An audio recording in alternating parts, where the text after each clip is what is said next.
nét cao yêu yang nét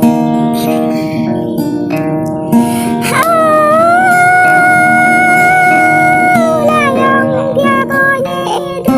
có là ô nét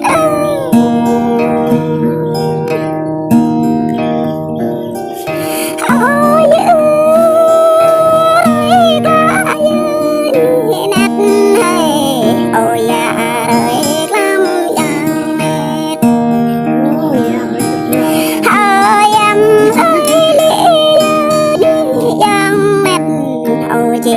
kia bất như yang nét hàng quay chơi biết hàng yêu nét ô tre mẹ chơi biết sang tre bò quay chơi biết bay bơi ơi yang nét ô nét cao yêu lệ yang nét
ăn dưa thôi dưa nè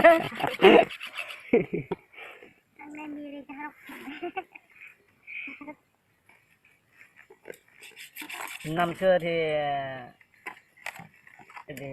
năm xưa thì nó bự như thế này này, còn năm nay thì nó to như thế này đó, nhìn thế này nó đây là rất là gì vậy ta, rất là hiếm có luôn các bạn này, nhìn ra thế này rồi nó rất là phong cách nó có đẹp thì nó xét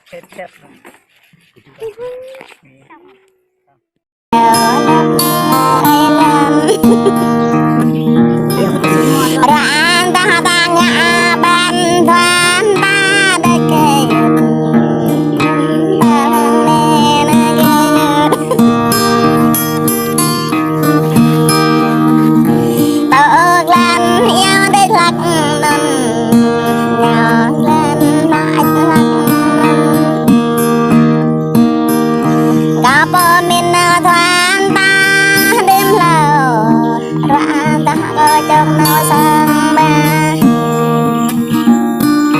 ran ta cao hay ba nào sang mi cao đông sợ mẹ nghịch lạc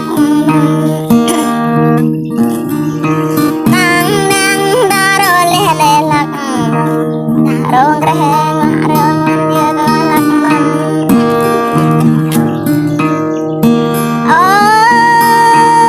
cái nhật mình đây nghiệp thơ bắt đằng nè